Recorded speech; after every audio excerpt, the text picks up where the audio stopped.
Hello everyone, welcome to MS study Guru. So आज की इस क्लास में हम इंटरनेशनल ट्रेड की इंपॉर्टेंट थ्योरीज करेंगे। ठीक है जी। सो एज यू नाउ कि आपके सुपर शॉर्ट टॉपिक्स की सीरीज चल रही है। इसमें आज की सीरीज में हम इंटरनेशनल की थ्योरीज की बात करेंगे। अगर आप नए आए हो तो सब्सक्राइब जरूर कर लीजिएगा चैनल को, और पूरी वीडियो जानकारी को लेने के लिए वीडियो को एंड तक देखिएगा। डिस्क्रिप्शन में मेरे टेलीग्राम चैनल का लिंक दिया हुआ है, आप मेरे साथ जुड़ सकते हैं। मेरी सारी क्लासेस देखने के लिए आप टेलीग्राम को फॉलो कर लीजिएगा। कंप्लीट कोर्स लेने के लिए भी डिटेल्स आपको डिस्क्रिप्शन में दी गई हैं। इकोनॉमिक्स का कंप्लीट कोर्स एंड मेरी यूजीसी नेट की बुक का लिंक भी आपको डिस्क्रिप्शन में दिया गया है। ठीक है जी। Yes, so let's start the session. So theories of trade की जब हम बात करते हैं, सबसे पहले यहाँ पे आएगी absolute advantage theory. Absolute advantage theory 1776 में वेल्थ ऑफ नेशंस बुक में दी गई एडम स्मिथ की ये थ्योरी है। किसकी है? एडम स्मिथ की। ठीक है, एडम स्मिथ की। तो अब बेसिक सा आइडिया समझिए। ये देखिए, ये तीनों चारों थ्योरी जितनी भी हम करेंगे आपको इंटरनेशनल इकोनॉमिक्स किसी भी बुक में मिल जाएंगी, बट दिक्कत यह है कि वहां पे बहुत लंबी कहानी बना के बताई होती है। तो मैं इन सबका समरी आपको इस लेक्चर में समझाने वाली हूँ। जैसे अब एब्सोल्यूट एडवांटेज थ्योरी है, इसमें एडम स्मिथ ने क्या कहा है कि इंटरनेशनल ट्रेड तभी बेनिफिशियल होगा अगर कंट्रीज में एब्सोल्यूट डिफरेंसेस हो कॉस्ट में। यानी कि एक कंट्री किसी कमोडिटी में स्पेशलाइज्ड हो, दूसरा कंट्री किसी और कमोडिटी में स्पेशलाइज्ड हो। एक कंट्री एक कमोडिटी को कम कॉस्ट में प्रोड्यूस कर सकता है, दूसरा कंट्री किसी और कमोडिटी को कम कॉस्ट में प्रोड्यूस कर सकता है ना। तभी इन कंट्रीज में ट्रेड बेनिफिशियल होगा। यू कैन से अगर उनकी कॉस्ट ऑफ प्रोडक्शन में डिफरेंस होगा। जैसे कि इंडिया जो है, इंडिया में ऐसे गुड्स की प्रोडक्शन सस्टेबल हो जाती है, कम कॉस्ट पे हो जाती है जो चीजें लेबर से प्रोड्यूस होती हैं, है ना। और वो चीजें इंडिया में कॉस्ट ऑफ प्रोडक्शन उन चीजों पर इंडिया में ज्यादा लगती है जो चीजें कैपिटल से प्रोड्यूस होती हैं। बात समझे ना। और यही अगर यूएसए से कंपेयर करें तो यूएसए में वो चीजों पर कॉस्ट ऑफ प्रोडक्शन कम लगती है जो कैपिटल से प्रोड्यूस होती हैं। तो मतलब कॉस्ट में डिफरेंस है, India and USA same product के कॉस्ट में डिफरेंस है, इसीलिए इंटरनेशनल ट्रेड अराइज हो रहा है इन दोनों कंट्रीज में। बट अगर मान लीजिए कि इनकी कॉस्ट में डिफरेंस होता ही ना, तो फिर क्या इंटरनेशनल ट्रेड अराइज होता? नहीं होता। ठीक है ना। तो दोनों कंट्रीज में अगर कॉस्ट ऑफ प्रोडक्शन में, सेम कमोडिटी के कॉस्ट ऑफ प्रोडक्शन में डिफरेंस है, तभी उन कंट्रीज में इंटरनेशनल ट्रेड अराइज होगा। ठीक है। तो बेसिक असम्पशन जो इस थ्योरी में दी गई है वो ये है, पूरी तरह से कंप्लीट स्पेशलाइजेशन। एक कंट्री एक कमोडिटी में कंप्लीट स्पेशलाइज्ड है, दूसरा कंट्री दूसरी किसी और कमोडिटी में कंप्लीट स्पेशलाइज्ड है। 2/2/1 मॉडल, यानी कि 2 कंट्रीज हैं, 2 गुड्स है, बट फैक्टर ऑफ प्रोडक्शन यहाँ पे सिर्फ एक लिया गया है, दैट इज लेबर। आपको बहुत बार इकोनॉमिक्स के एग्जाम में क्वेश्चन आया है कि लेबर थ्योरी ऑफ वैल्यू की असम्पशन किस थ्योरी में ली गई है। तो labour is a single factor of production या लेबर थ्योरी ऑफ वैल्यू, ये आपका जो क्लासिकल थ्योरी है इंटरनेशनल ट्रेड की, यानी कि एडम स्मिथ की एंड रिकार्डो की, ये दोनों क्लासिकल थ्योरीज ही आती हैं। इन दोनों में लेबर एक सिंगल फैक्टर ऑफ प्रोडक्शन लिया गया, कैपिटल को कंसीडर नहीं किया गया। ठीक है जी। देन ये तो आपको बताइए, perfect competition, full employment, constant returns to scale. Then factors की मोबिलिटी परफेक्ट है नेशन के under but outside the nation. मतलब अगर कहा जाए कि किसी वर्कर को पंजाब से हरियाणा जाकर काम करना है तो वो परफेक्ट मोबाइल है, यानी कि कर सकता है। बट अगर वर्कर को कहा जाए कि तुम्हें पंजाब से कनाडा जाकर काम करना है तो वो परफेक्टली इमोबाइल है, यानी कि वो ऐसा नहीं कर सकता। ठीक है। तो within nation perfect mobility है, but outside the nation mobility नहीं है। तो अब इस डायग्राम में, इस टेबल में आपको साफ दिखाई दे रहा है कि जो ए है वो कमोडिटी एक्स के यहाँ पे 10 यूनिट्स प्रोड्यूस कर पा रहा है ना, और बी जो है वो कमोडिटी एक्स के 5 यूनिट्स यहाँ पे प्रोड्यूस कर पा रहा है। ए जो है वो कमोडिटी वाई के 5 यूनिट्स प्रोड्यूस कर पा रहा है, और बी जो है वो कमोडिटी ए जो है वो कमोडिटी वाई के 5 प्रोड्यूस कर पा रहा है, और बी जो है वो कमोडिटी वाई के 10 यूनिट्स कर पा रहा है। तो अब यहाँ पे ये चीज है कि जो ए है ना वो कमोडिटी एक्स में स्पेशलाइज्ड है, सेम कॉस्ट पर ये बता रहे हैं। ठीक है। ए एंड बी दोनों सेम कॉस्ट पर इतने यूनिट्स एक्स एंड वाई के प्रोड्यूस कर पा रहे हैं, सेम कॉस्ट ऑफ प्रोडक्शन पर। तो ए 10 यूनिट्स प्रोड्यूस कर पा रहा है उतनी कॉस्ट में जितनी कॉस्ट में बी 5 प्रोड्यूस कर पा रहा है। तो इसका मतलब फिर ए जो है वो एक्स कमोडिटी में स्पेशलाइज्ड हुआ, और बी जो है वो वाई कमोडिटी में स्पेशलाइज्ड हुआ। है ना। तो अब क्या करेगा, अब क्या ये करेंगे, ए क्या करेगा, ए कहता है कि भाई मैं अपने सारे फैक्टर्स को ना सिर्फ एक्स की प्रोडक्शन में लगा देता हूँ, और बी कहता है मैं अपने सारे फैक्टर्स को सिर्फ वाई की प्रोडक्शन में लगा देता हूँ। तो जब ए अपने सारे फैक्टर्स को सिर्फ एक्स की प्रोडक्शन में लगा देगा ना, तो ए जो है वो कमोडिटी एक्स के 20 यूनिट्स प्रोड्यूस कर सकता है और कमोडिटी वाई के कोई भी नहीं, है ना। इसी तरह अगर बी कंट्री जो है वो अपने सारे लेबर को, सारे फैक्टर्स को सिर्फ कमोडिटी वाई पर ही लगा दे, क्योंकि उसमें स्पेशलाइज्ड है, तो वो इसके 20 यूनिट्स प्रोड्यूस कर सकते हैं। तो अब देखिए यहाँ पे इन कंट्रीज को लाभ मिला, पहले ये टोटल 15 यूनिट्स प्रोड्यूस कर रहे थे, अब ये टोटल 20 यूनिट्स प्रोड्यूस कर रहे हैं। मैं आपको एक सिंपल सी एग्जांपल समझाती हूँ। आप इकोनॉमिस्ट हो, आप इकोनॉमिक्स में स्पेशलाइज्ड हो, ठीक है ना, आपकी स्पेशलाइजेशन इकोनॉमिक्स में, आपको मैं 3 घंटे का टाइम दूँ, 3 घंटे के टाइम में आप इकोनॉमिक्स के हो सकते हैं 5 चैप्टर्स अच्छे से समझ लें, ठीक है, और वही मैं आपको 5 घंटे के टाइम में हिस्ट्री का या साइंस का कोई और सब्जेक्ट पकड़ा दूं, तो आप 3 घंटे में के टाइम में उसके 2 चैप्टर्स भी ढंग से नहीं समझ पाएंगे। बात समझ में आई मेरी? यही कुछ यहाँ पे हो रहा है कि जो कंट्री जिस कमोडिटी में स्पेशलाइज्ड है वो उसी पर अपना कॉस्ट, उसी पर अपने फैक्टर्स को यूटिलाइज कर रहा है ना। अगर वो सिर्फ उसी कमोडिटी पर अपने फैक्टर्स को लगाएगा, दूसरी कमोडिटी पर फैक्टर्स को नहीं लगाएगा, तो उसको लाभ होगा। समझ गई बात? So that is the thing here, total production दोनों की बढ़ेगी और जो ए है वो बी को एक्स का एक्सपोर्ट कर देगा, और जो बी है वो ए को वाई का एक्सपोर्ट कर देगा, ठीक है। ये एब्सोल्यूट एडवांटेज थ्योरी में ये बात समझाई है, ठीक है। उसके बाद क्लासिकल की दूसरी थ्योरी है रिकार्डो की theory, comparative difference in cost. Ricardo कहते हैं भी ठीक है एब्सोल्यूट डिफरेंस इन कॉस्ट भी मायने रखता है, बट रिकार्डो ने कहा है एब्सोल्यूट के साथ साथ ना कंपैरेटिव डिफरेंस इन कॉस्ट भी देखना है। कंट्रीज में एब्सोल्यूट डिफरेंस इन कॉस्ट के अलावा कंपैरेटिव डिफरेंस इन कॉस्ट भी देखना है, ठीक है। तो इसने एब्सोल्यूट कॉस्ट एडवांटेज वाली थ्योरी को थोड़ा सा एक्सटेंड कर दिया कंपैरेटिव कॉस्ट एडवांटेज पर। अब ये क्या है एब्सोल्यूट कॉस्ट एडवांटेज, तो आपको समझ में आ गया जो मैंने टेबल में समझाया। अब ये कंपैरेटिव कॉस्ट एडवांटेज क्या है इसके बारे में समझेंगे। एजम्पशन सारी सेम है, जैसे मैंने आपको बताया था लेबर एक सिंगल फैक्टर ऑफ प्रोडक्शन है, यहाँ पे सिर्फ एक ही फैक्टर ऑफ प्रोडक्शन लिया गया है। तो बजाय कि इसकी डेफिनेशन पढ़ने की हम एग्जांपल से समझते हैं, अगर डेफिनेशन भी पढ़नी है तो पढ़ लो। उसने कहा each country will specialize in the production of those commodities, उस कमोडिटी में वो कंट्री स्पेशलाइज होगा जिसमें उसे ग्रेटेस्ट एडवांटेज या लीस्ट कंपैरेटिव डिसएडवांटेज हो, ठीक है। कंपैरेटिव डिसएडवांटेज कम से कम हो जिसमें उसको, ठीक है, मतलब समझते हैं। अब ये देखिए यहाँ पे इंग्लैंड एंड पोर्टुगल 2 कंट्रीज हैं, वाइन एंड क्लोथ। तो अब यहाँ पे क्या हो रहा है, labour required for producing 1 unit, यानी कि इंग्लैंड जो है ना उसको 120 लेबर चाहिए वाइन का 1 यूनिट प्रोड्यूस करने के लिए।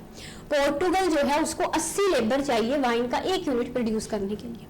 तो दोनों में स्पेशलाइज्ड कौन हुआ वाइन की प्रोडक्शन में?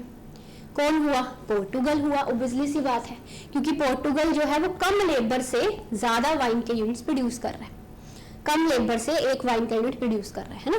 इसका 120 लेबर लग रहा था 1 वाइन के यूनिट के लिए, इसका सिर्फ 80 लेबर लग रहा है 1 वाइन के यूनिट के लिए।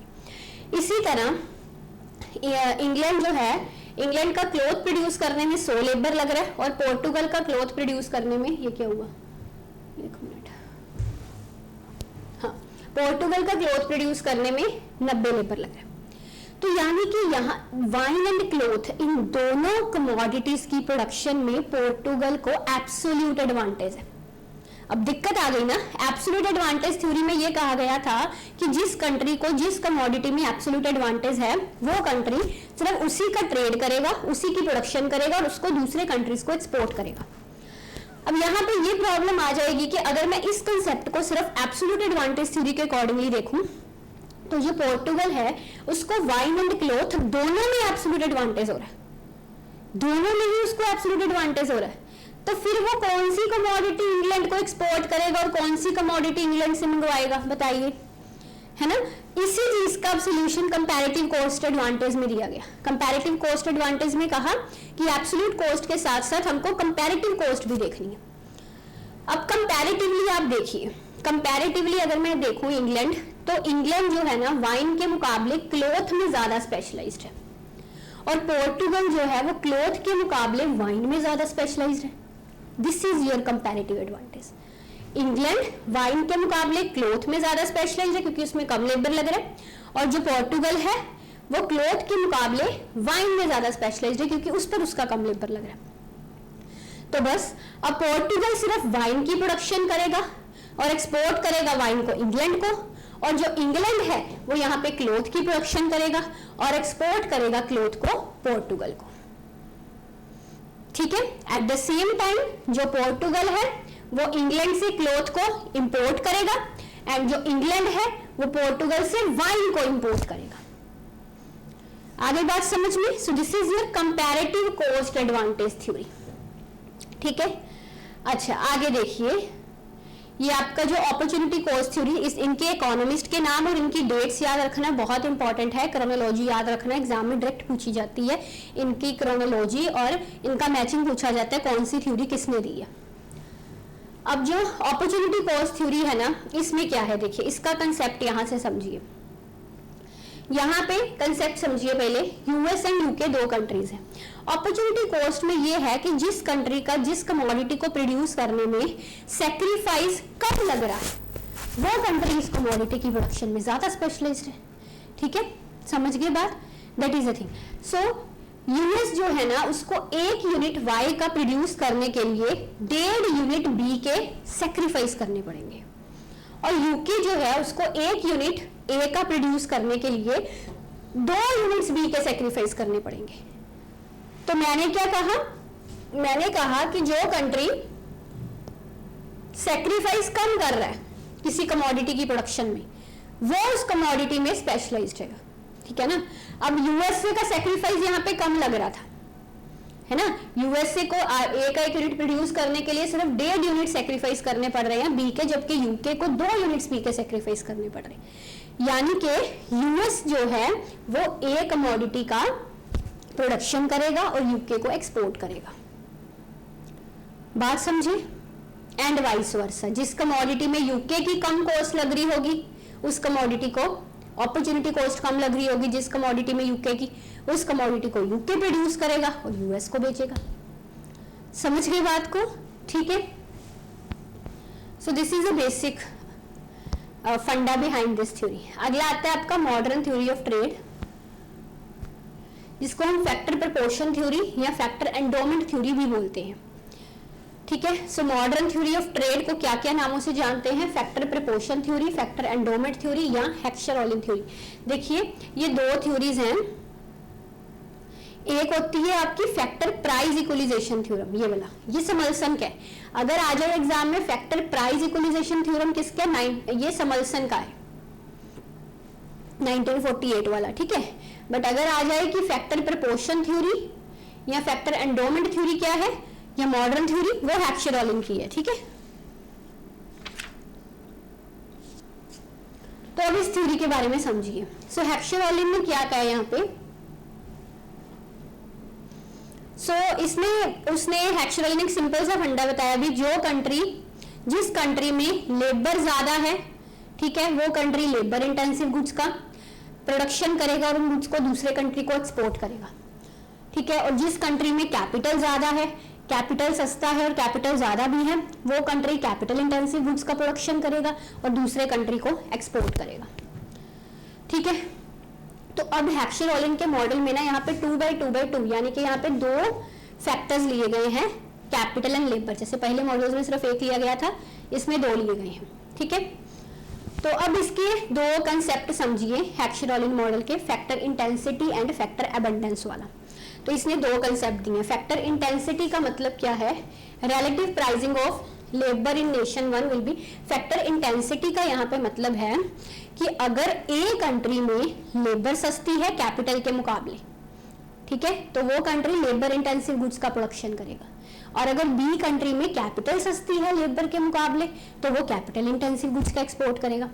ठीक है, अब इंडिया में लेबर सस्ती है। लेबर सस्ती होने का क्या मतलब है कि यहाँ पे वेज रेट बहुत कम है, लेबर सस्ते में मिल जाती है आजकल, मतलब इतनी लेबर सस्ती है 10-15 हज़ार में लेबर मिल जाती है। है ना, बहुत सस्ती है लेबर। तो उसके कारण इंडिया में लेबर सस्ती है, तो इंडिया लेबर इंटेंसिव गुड्स का प्रोडक्शन करता है। ठीक है, दूसरे कंट्रीज में जहाँ पे लेबर महंगी है, इनके वेज रेट ज्यादा है, बट मशीनों से काम करेंगे तो सस्ता पड़ेगा, कैपिटल सस्ती है, वो कैपिटल इंटेंसिव गुड्स का एक्सपोर्ट करेंगे। तो इस इक्वेशन से ये चीज क्लियर हो रही है आपको। फर्स्ट कंट्री पीएल ओवर पीके कम है, यानी कि लेबर का प्राइस कम है ए कंट्री में। दूसरे कंट्री में लेबर का प्राइस ज्यादा, ग्रेटर का साइन आ गया ना। पहले कंट्री में लेबर का प्राइस कम है कैपिटल के मुकाबले, दूसरे कंट्री में लेबर का प्राइस ज्यादा है कैपिटल के मुकाबले। ठीक है, तो जिस कंट्री में लेबर का प्राइस कम है वो कंट्री लेबर इंटेंसिव गुड्स का प्रोडक्शन करेगा। ठीक है, तो यहाँ पे लिखा हुआ है relative pricing of labour in nation 1 will be less than nation 2। इसी तरह दूसरा कंसेप्ट उसने दिया फैक्टर अबंडेंस का। ठीक है, कि जिस कंट्री में लेबर ज्यादा मात्रा में है, ठीक है, वो कंट्री लेबर इंटेंसिव गुड्स का प्रोडक्शन करेगा। जैसे इंडिया में लेबर बहुत ज्यादा है, और जिस कंट्री में कैपिटल अबंडेंट है, कैपिटल बहुत ज्यादा है, वो कैपिटल इंटेंसिव गुड्स का प्रोडक्शन करेगा।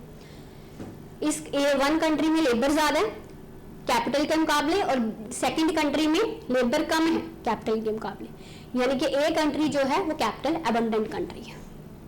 समझ गए इस बात को। अब इस चीज का मैंने ना ये सारी थ्योरीज आपको इंटरनेशनल इकोनॉमिक्स का मेरा अकेडमी यूजीसी नेटवर्क चैनल पर भी एक कोर्स है, उसमें मैंने आपको ये सारा करवाया हुआ, थ्योरीज बड़ी डिटेल में करवाई हुई हैं, प्लेलिस्ट में भी चेक कर लीजिएगा चाहे। अदरवाइज उससे भी ज्यादा डिटेल में ये थ्योरीज मैंने आपको प्लस पे करवाई हुई हैं। प्लस में मैंने आपको ये Rybczynski theorem, Maxwell paradox, factor intensity reversal, Leontief paradox का कंसेप्ट इतना डीपली समझाए हुए हैं ना ये सारे। ठीक है, तो अभी मैं आपको ये सिर्फ मेन इसका आइडिया, मेन थीम या मेन कंक्लूजन, मेन समरी बता रही हूँ जो आपको एग्जाम में इंपॉर्टेंट है। चलो, सो अब जो लॉयंटिफ पैराडॉक्स है ना, ये असल में हैक्शर-ओलिन मॉडल का ही क्रिटिसाइज इसने किया है, हैक्शर-ओलिन मॉडल को इसने क्रिटिसाइज किया। जैसे हमने पढ़ा था ना कि हैक्शर-ओलिन कहता है कि एक labour intensive country labour intensive goods का एक्सपोर्ट करेगा, और एक capital intensive country capital intensive goods का एक्सपोर्ट करेगा, और एक labour intensive country capital intensive good का इंपोर्ट करेगा, ऐसा ही होगा। और एक capital intensive country labour intensive good का इंपोर्ट करेगा, है ना। बट लॉयंटिफ ने इससे उल्टा बता दिया, इसके रिजल्ट ने सबको शो कर दिया। लॉयंटिफ कहता है कि यूएसए कैपिटल इंटेंसिव नेशन है, बट फिर भी कैपिटल इंटेंसिव नेशन होने के बावजूद भी वो लेबर इंटेंसिव गुड्स का एक्सपोर्ट कर रहा है और कैपिटल इंटेंसिव गुड का इंपोर्ट कर रहा है। अब इस चीज का लॉजिक जो है ना, मैंने आपको डीपली समझाया हुआ सारी प्लस की क्लासेस में, तो अभी आप इतनी चीज समझ लीजिए। मैं यहाँ पे ना लिख देती हूँ, 1 मिनट। तो मैंने क्या कहा, हैक्शर-ओलिन ने कहा था कि अगर एक लेबर इंटेंसिव कंट्री है तो वो लेबर इंटेंसिव गुड्स का एक्सपोर्ट करेगा एंड कैपिटल इंटेंसिव गुड का इंपोर्ट करेगा। रियलिटी में ऐसा ही होता है हमेशा, है ना। और अगर एक कैपिटल इंटेंसिव कंट्री है तो वो कैपिटल इंटेंसिव कंट्री है तो वो कैपिटल इंटेंसिव गुड्स का एक्सपोर्ट करेगा और लेबर इंटेंसिव गुड्स वो मंगवाएगा। बट लॉयंटिफ ने इससे उल्टा बोल दिया। लॉयंटिफ क्या कहता है, लॉयंटिफ कहता है कि जो यूएस है ना, यूएसए कैपिटल इंटेंसिव कंट्री है, बट फिर भी वो एक्सपोर्ट कर रहा है लेबर इंटेंसिव गुड्स का और इंपोर्ट कर रहा है कैपिटल इंटेंसिव गुड्स का। ठीक है, that is a contradictory result of Heckscher Ohlin theorem. समझ गए बात को, ये चीज। अब लॉयंटिफ पैराडॉक्स का ये जो लॉजिक है ना, ये फैक्टर इंटेंसिटी रिवर्सल के कारण ही पॉसिबल हुआ। फैक्टर इंटेंसिटी रिवर्सल का मतलब होता है कि सेम कमोडिटी हमारे कंट्री में किसी और टेक्नोलॉजी से प्रोड्यूस हो रही है, दूसरे कंट्री में किसी और टेक्नोलॉजी से। मान लीजिए जैसे एग्रीकल्चर है, हमारे कंट्री में एग्रीकल्चर लेबर इंटेंसिव है और दूसरे यूएसए में एग्रीकल्चर कैपिटल इंटेंसिव है। इसको हम बोलते हैं फैक्टर इंटेंसिटी रिवर्सल। इसी कंसेप्ट का सहारा लेके लॉयंटिफ ने ये चीज प्रोड्यूस की थी, ये चीज प्रूव की थी कि जो यूएसए है वो कैपिटल इंटेंसिव होने के बावजूद भी लेबर इंटेंसिव गुड्स का क्या कर रहा है, एक्सपोर्ट कर रहा है। ठीक है, क्यों लेबर इंटेंसिव गुड्स का एक्सपोर्ट कर रहा है, क्यों, क्योंकि यूएसए में तो एग्रीकल्चर कैपिटल इंटेंसिव है ना, बट इंडिया में एग्रीकल्चर लेबर इंटेंसिव है। बात समझे। तो इसके कारण अगर यूएसए एग्रीकल्चर प्रोडक्ट्स इंडिया में भेज रहा है तो इंडिया के लिए तो वो प्रोडक्ट्स लेबर इंटेंसिव हुए ना। बात समझे हो कि नहीं। तो इसी तरह के लॉजिक से लॉयंटिफ ने ये चीज प्रूव की थी। बाकी मैंने काफी डिटेल में आपको प्लस क्लासेस में समझाए हुए ये सारे कंसेप्ट कि लॉयंटिफ ने फैक्टर इंटेंसिटी रिवर्सल का सहारा लेके कॉन्ट्राडिक्टरी रिजल्ट प्रूव किया।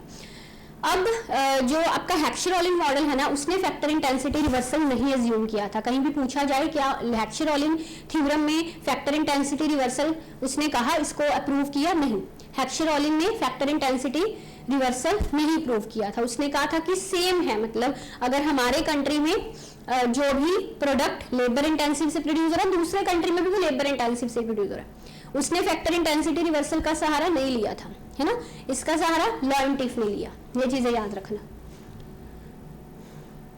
ठीक है जी। तो बहुत है इतने आपके आज के लिए, है ना, थ्योरीज। बाकी ये सारी थ्योरीज का शॉर्ट फॉर्म है, बुक में भी है। होपफुली आपको ये लेक्चर पसंद आया होगा, ठीक है। अगर आप इस पर और डिटेल में थ्योरीज में और डिटेल में क्लास चाहते हैं यूट्यूब पर, तो मुझे कमेंट बॉक्स में जरूर बताइएगा। ओके, तो thank you very much, take care, bye bye.